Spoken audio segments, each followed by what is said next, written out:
Nisgrid est au cœur des réseaux électriques de demain. Projet innovant de quartier solaire intelligent, Nisgrid achève son déploiement.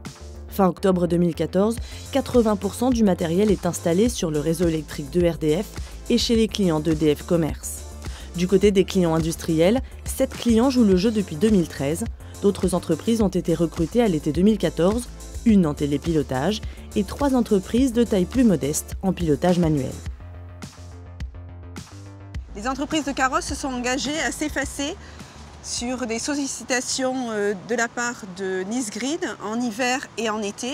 Alors en hiver, ce sont des sollicitations avec préavis le jour d'avant et les entreprises effacent une partie de leur consommation électrique. Sur l'été, le préavis est 1 heure avant. Du côté des particuliers, beaucoup d'effervescence également. À la fin octobre, 2000 foyers de carrosses sont équipés d'un compteur communicant Linky de RDF, première brique du réseau intelligent. Ils seront 2500 à la fin de l'année 2014. Parmi eux, 300 foyers participent activement à l'expérimentation Nisgrid en déplaçant leur consommation ou en s'équipant de matériel tel que panneaux photovoltaïques, batteries ou matériel de pilotage. Faire fonctionner du matériel qui consomme pas mal, tel que les fers à repasser, machines à laver, sèche-linge, et ça permet une économie financière toujours intéressante. De plus, la plage horaire qui est offerte, qui est de 12h à 16h, permet d'utiliser l'électricité à l'endroit où elle est produite, parce que je suis moi-même producteur d'électricité photovoltaïque, et de régler sa consommation sur la production. Ces clients volontaires d'EDF deviennent de véritables consommateurs en produisant l'électricité, en la stockant ou en décalant leurs usages. La première batterie résidentielle Saft a été installée en octobre 2014. Celle-ci permet de stocker une partie de l'électricité produite durant les heures d'ensoleillement pour la restituer le soir. Alors aujourd'hui est un grand jour pour le projet puisque nous sommes dans le jardin d'un de nos clients chez qui nous allons installer la première batterie résidentielle du projet. C'est la première d'une série qui en comptera une vingtaine environ. Chez moi, toute l'installation est extérieure, donc aucun encombrement à l'intérieur ou dans le garage, donc vraiment pas de contraintes. La batterie sera gérée et pilotée à distance par le projet Nisgrid, donc pour moi c'est complètement transparent. En complément des équipements chez les clients, Nisgrid poursuit son déploiement sur le réseau de distribution de RDF. 3 systèmes de stockage de puissances différentes, allant de 33 kW à 250 kW, sont en cours de raccordement au réseau électrique. Dans un quartier résidentiel de carrosses, une équipe installe un conteneur de 10 pieds, produit sur mesure réalisé par Socomec, qui contient notamment un convertisseur Socomec de 33 kW, des modules de batterie Li-ion de Saft de capacité 106 kWh. Un deuxième système de stockage à l'identique sera réalisé dans le quartier résidentiel de Swat. Ce système de stockage facilite l'intégration du photovoltaïque l'été. Pour piloter les batteries, Nisgrid pose les boîtiers intelligents reliés au réseau par une technologie nouvelle. On va créer un réseau de communication superposé au réseau électrique et ils vont permettre aux différents équipements communicants de s'interconnecter par un moyen de télécommunication innovant. Les essais qu'on est en train de réaliser permettent de vérifier la bonne communication entre les 2 modems BPL qu'on a pour l'instant installés.